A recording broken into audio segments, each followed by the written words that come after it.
Welcome to Steel Curtain Productions. Please hit the likes and subscribe down below in your right hand corner. And as I promised, I'd muchly appreciate your support. It helps the channel grow. Trying to grow a good community here. And yes, I know it's been a while, but I am doing what I promised just yesterday or the day before my last episode when I told you I would come out with some episodes discussing because too much has happened so far in the early stages of the off season. So, with that being said, uh, basically, uh, this is exactly what the title states it is. It's entirely about discussing what we think here at Steelers Curtain, Steel Curtain Productions of the move made by the Steelers at the beginning of the week. And we could have made a video then. I did not want to go ahead yet. Because I wanted to put something out there just to let you know I'd be going over this. I know some people jump with the news right away, and that's good. I sometimes do that too. And basically,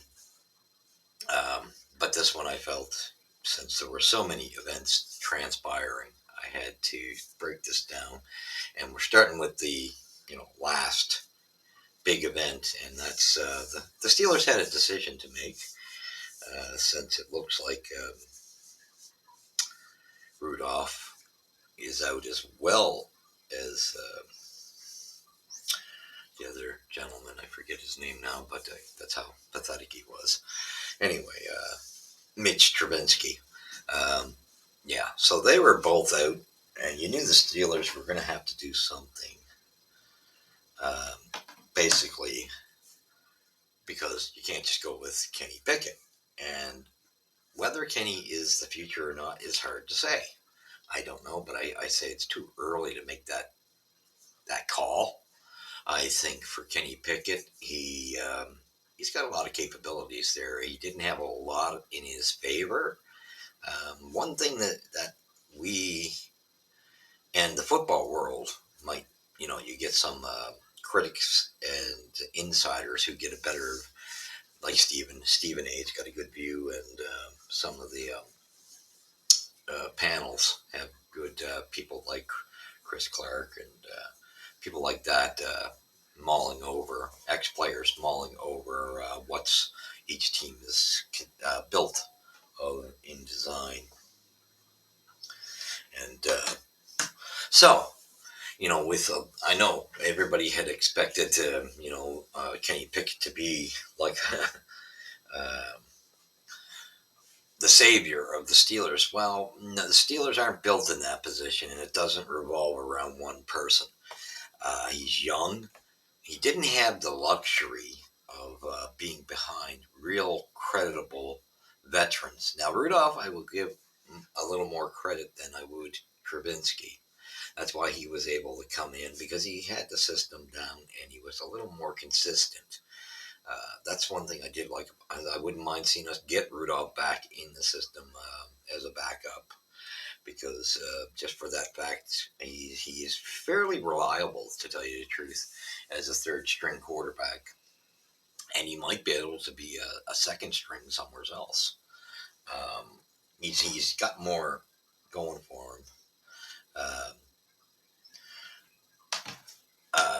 more going for him than a lot of quarterbacks like Trubinsky, and so anyway, what we're driving at, Pittsburgh's problems with trying to put that much pressure on a kid, you can't. Our biggest problem offensively, we're now building a line which we could see the results of. We were able to block for that running game with that one piece we got, and a couple of free agents over last off season. Um, but with that draft, it was a good one to get, an offensive lineman. Now, if we continue with our first draft pick to stay working at that, like to get a center, that would be perfect, because we got to fix that area very well before we can go on and look at other areas of the team with our first round pick. So I think it's it's critical to pick offensive line and build it right now. Uh, so, uh, what I would say is go with that, and you understand that for Kenny Pickett, we put a lot of, as critics, a lot of pressure on him. But what's the real situation with the Steelers? Okay, we got some good tight ends now. We do have some good different levels like Pickens of some new receivers coming in, except we got to worry, keep an eye on the attitude. That's the one thing with that area. Now, the problem is we haven't really said it, but Dante Johnson's been getting overrated. And if that's your first, uh, your number one wide receiver, you got a problem. It's not a knock against Dante. Dante's a good third, I'd say a three in receivers. So he could be your third.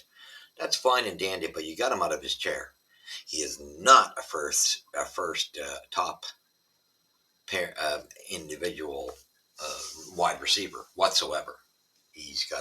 He doesn't have that caliber of talent. You can see that's why he drops the ball. He's got a bit of fear in him. Uh, he's had many opportunities where I've seen so many. We've had with the rotating door, and this goes back to even Ben's time of dealing with him. This man drops balls like nobody's business. So if that's your number one wide receiver, you got some serious problems. You can't put that on the quarterback because he's not coming through as a wide receiver. And then you got Pickens as number two. Pickens, I don't mind at number two. I still think we need a number one. And I think that's where in free agency I would focus if I were the Steelers. I think go get yourself a top number one wide receiver. I mean, we lost some talent there. I think a lot of hope was put on Claypool as being a big uh, replacement for the Brown area. Unfortunately, and it didn't pan out because he became a prima donna. And you can see that it was wise of the Steelers to unload him. And when they did, he didn't do too much for the Bears either, did he? Because he's a prima donna. And that's a shame because he's from my country. And I had so much, and he has the talent. He just has a big head. And now he's going to find out that he loses that big check in the NFL and he'll never make the money he could have. So anyway, with that being said, we automatically placed everything on Dante Johnson as a wide receiver. He's not a number one. So you can't place the quarterbacks only got so much talent out there. You can't expect the quarterbacks to look good if the receivers can't catch the ball. Now Pickens, like I said, was a good number two. And we had some, our tight ends and, even our running backs with Harris being able to catch a ball. Those are great boosts, but you still need. I mean, if you want glory days, you have to go back where I came from, and I played and coached. Uh, and what I'm saying is, I got to see the glory days of the Steelers in the '70s when we had the steel curtain. That's why I named this channel that way. Those were glorious days because it wasn't just this immaculate defense. We had an immaculate offense as well. I mean, when you had Lynn Swan and Stallworth on each side, and they were both easily number ones. So you had the luxury of two number ones. There wasn't many chinks in the system for the Steelers. They had pretty much everything. And same thing when you go through the Rosenberger years. I mean, you had Hines Ward, Santonio Holmes. These were great receivers. So when you have that type of talent, you know, um, these are much deeper. And then it went on to Antonio Brown. Uh, when you have that type of depth, that's the type of depth you had. You had a lot of number ones. We're not there now. We have weakened horrendously in that department. So, number one, as a fan base, we got to get off Kenny Pickett's back because I think this kid can still come through. I still have faith in him. I don't think it's done yet. I think you need a veteran in front of him. I think this was we're going to talk about what we did this week. Signing Russell Wilson. Was it the right move? I think it was. He brings the experience. For being on as horrible of a team as the Broncos, his stats were fairly good. They weren't as bad as his interception ratio and completions were fairly good, fairly good. And then everybody was on the bandwagon. Let's go after Fields. Well, you go look at Fields' numbers; they're not that great for a youngster. Yes, I like that kid too, but I am convinced. However, we made the right choice because we would have given up the kitchen barn, the kitchen sink, the farm, the barn, whatever you want to say, to get Fields, and we would have paid a high cost and probably been disappointed. I'm not convinced with his numbers. There's something wrong there, and I honestly think the Bears. I'm not very convinced. For their scouting in quarterbacks is very good. That's where Trubinsky came from too.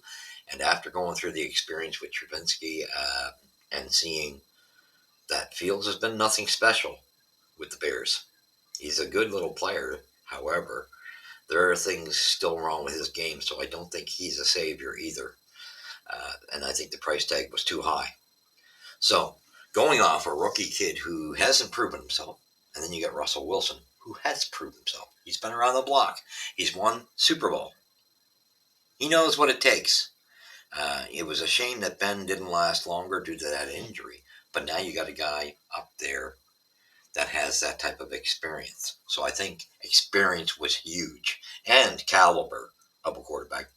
Mr. Trubinsky, Rudolph weren't at the level of Russell Wilson. That's night and day. So, and the great thing is, you would have paid a fortune, like I said, for Fields, an unknown. Bad move. Did we not learn from Trubinsky? Bad move. So I think we have to learn now. It's time to stay clear of the Bears when it comes to quarterbacks. For a while, they gotta improve their system of scouting on quarterbacks. It's not good. So I think we made the right choice. I think the homework was done, and Russell Wilson being proven. Can he get back to where he was? Well, it's not just all on him. I like his mobility. Don't like his size, of course, but he's a proven veteran and he can get the job done. Catch is, we're coming back to we need a number one receiver. That has to be addressed. No, and the Steelers can't get around this.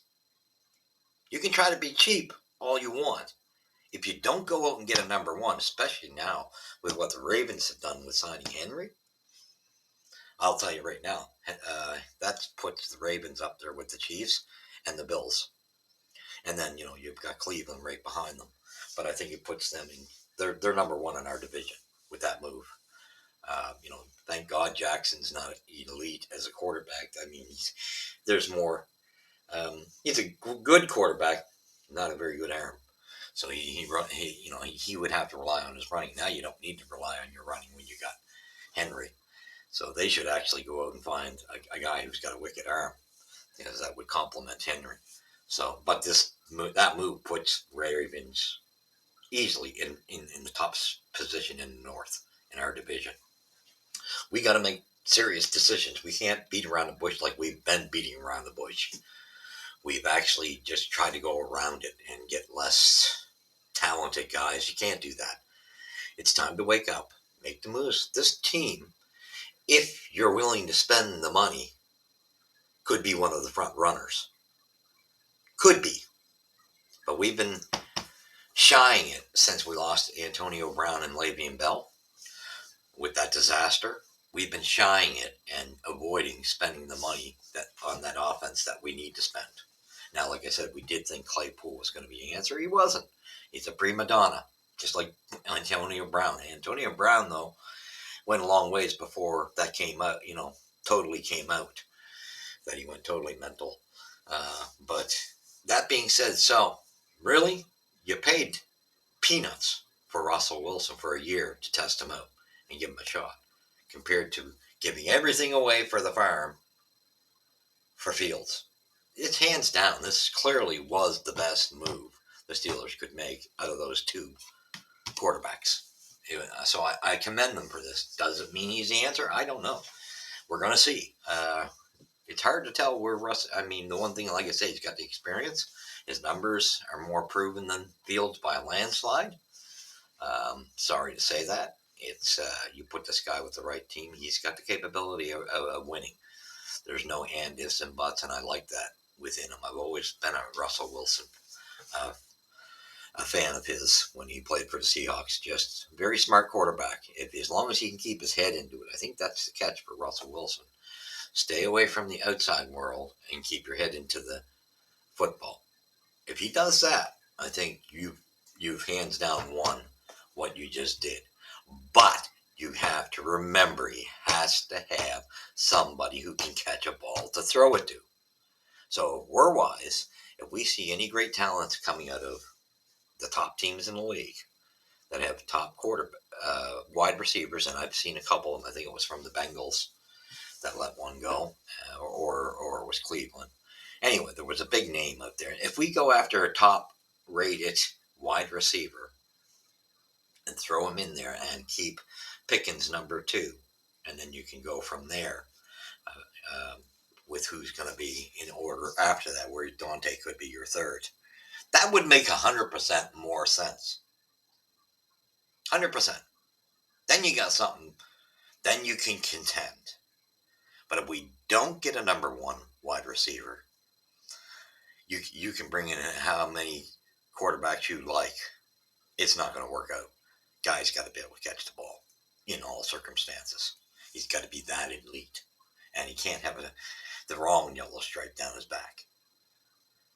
And that's got to be worked out of the players, where there's got to be commitment. So that's what we were going to decide. That's the only topic today. That's the first episode. We will go back and talk about the signing of our offensive coordinator and then the coaches that were hired behind him. Then we'll get into talking about movement on the roster, what we think of it. I was a little stunned with the center being let go. I thought he did a half decent job. Anyway, hopefully they got something bigger planned. But with that being said, so this is the episode we deal with and took on what was the better choice. I'm very tickled that I'm happy. Like I say, it can be a fail. There's no doubt about it. We don't know what Wilson can do. We don't know what the gelling of this offensive coordinator will be with him. Hopefully it'll be smooth. Sounds like it could be cohesive. But no matter what, with either one of these guys, it's got to be a number one wide receiver brought in. Has to be. You can't escape it. And if we try to cheap out, then we're going to be right where we were and maybe worse than last year. So you can't put it on the kid. But I think Russell Wilson is a great candidate for Kenny Pickett to learn from. You want a guy with that caliber for a kid to learn from. That kid had nobody to look up to. I mean, he was number one QB out of the heat, in preseason immediately over Trubinsky and Rudolph out of the gate. To me, your veteran quarterback should have had the upper hand with a kid that fresh, and he's not to the level of some of the quarterbacks, like Allen and a couple others in the league, and of course, there's a few quarterbacks. He's just not at that caliber. He's got to be worked in a bit. Everybody knows he's no Mahomes. Could he be? With the right grooming. Not everybody can come in like Mahomes, who was already had it. Allen already had it, and you get a few of them that way. But can he be groomed? I think he can be. I think he just needs a solid veteran, sort of, to even the way Ben came in. For a moment he was behind a veteran quarterback. They brought him in as the injury came up, and he was ready to go. But he got to look at how things were done. And that makes a difference. He got to learn from them. Just the adjustments he would have to make to his game for the system of the Steelers. So I think that's crucial. I think Russell Wilson's a way better move than Fields, no matter what it's going to be, because we didn't sell everything out in order to get that quarterback. And you always can keep drafting, like in the third round, on a quarterback.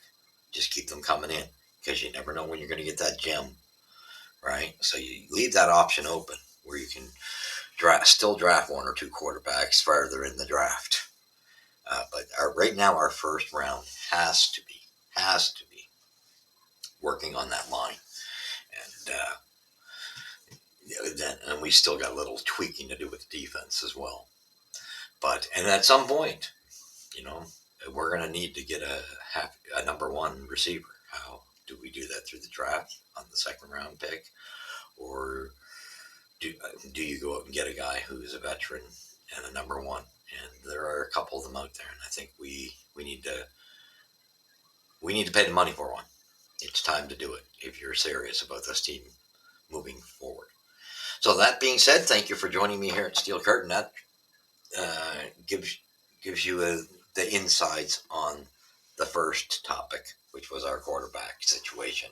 Who will be the starter? I give the edge to Russell Wilson because he's uh, got so much talent already and he has the experience. So I think he's gonna, and I think that's better for Pickett. And I don't think Pickett should get up in arms over it because I think he's got to look at this as a blessing. He can learn from a real good quality quarterback. So that's our first one. Thank you for joining me. Please hit the like and subscribe. Leave your comments down below. I know there's a lot of people who are Fields fans. They're not going to like what I got to say. That's too bad. I'm just giving you our opinion here. That sorry, I like Fields myself. I wouldn't have paid the money, the trade value for him. With he hasn't proven anything. So very simple. Best the Steelers did the right thing. They're not losing anything with it, especially with the cheap contract that they're paying for Wilson. So that being said, we will catch you in the next one. And the next episode will be dealing with our offensive coordinator. We might throw in the coaches that were also brought in underneath in the defense and stuff like that. But it'll definitely be addressing our new offensive coordinator. So thank you for joining me here at Steel Curtain. Hopefully we do build the Steel Curtain again, and we will catch you in the next episode. Hopefully get it out within the next 2 or 3 days. Thank you for joining me. God bless you, and see you till then.